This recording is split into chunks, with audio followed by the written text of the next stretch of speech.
Kasunod din ng malakas na lindol, sinuspindi muna ang operasyon ng MRT at LRT Line 1 at 2. Ang trabaho ng mga nasa matatayog na gusali sa Metro Manila naapektuhan din dahil sa pagyanig. Saksi, live, si Ian Cruz. Ian. Igan, dahil nga sa lindol ay binalot ng pangamba ang maraming empleyado ng Metro Manila, kabilang na mga nag-opisina sa matatayog na gusali ng Bonifacio Global City. Ganyan kalakas ang yanig na naramdaman sa loob ng isang hotel dito sa BGC. Ang mga chandelier tila umaalon din sa pag-uga. Kabilang sa mga apektado ang mga negosyante at delegado ng BOA Forum for Asia. Medyo malakas lindol.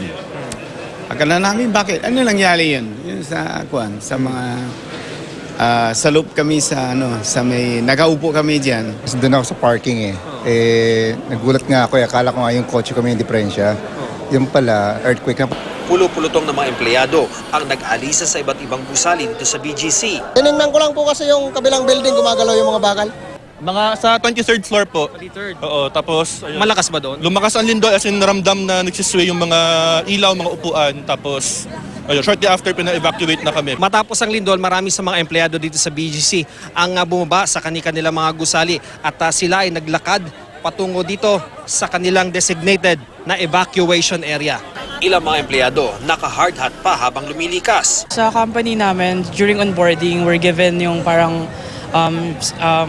kit, safety kit during evacuations, earthquake, fire emergencies. Gabi na, pero nasa mga open space pa rin ng BGC ang mga empleyado. Isang babae naman na nagka-panic attack, agad siyang nilapatan ng lunas sa mga medik. Sa sobrang kaba niya, dahil siguro lumindol, yung tumaas po yung niya or bumilis yung paghinga niya, kaya siya nagkaganyan. Pasado alas 7 na ng gabi nang makita nating pinababalik na sa kanilang opisina ang mga empleyadong may pasok pa ngayong gabi. Walang patumpik-tumpik din sa paglikas ang mga namamasyal sa mga mall gaya sa Quezon City. Ang isang nagpasalon, naka-foil pa ang buhok ng lumikas. Naglabasan din ang mga namamasyal sa isang mall sa Binondo sa Maynila. Gayun din ang maraming empleyado sa Makati. Sa di kalayuan, pinababa rin ang mga nasa Enterprise Center Tower. Ang Remedios Circle sa Malate, Maynila, na puno rin ng mga tao, kabilang ang ilang dayuhan. Pati sa opisina ng Department of Justice, naglabasan ang mga empleyado nang maramdaman ng lindol. Nagmamadaling makalabas ng gusali ang mga mamamahayag at kawani ng Malacanang. Sa GA Tower naman sa Mandaluyong, bumigay ang mga wall cladding ng parehong Tower 1 at 2 ng GA Tower, agad ding pinalikas sa mga residente.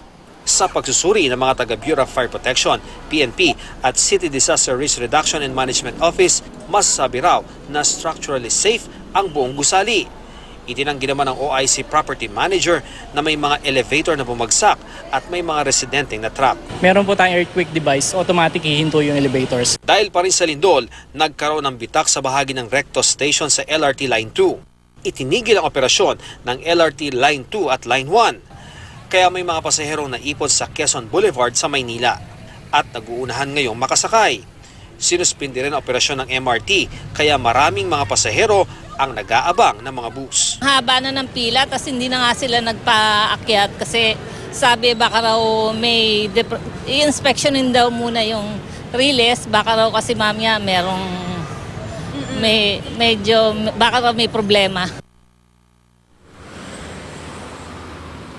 Igan, yung mga natutunan natin sa mga earthquake drill ay dapat nating isa-isip at isa-puso upang maging I am ready sa lindol. Live mula rito sa Taguig City, ako si Ian Cruz, ang inyong saksi.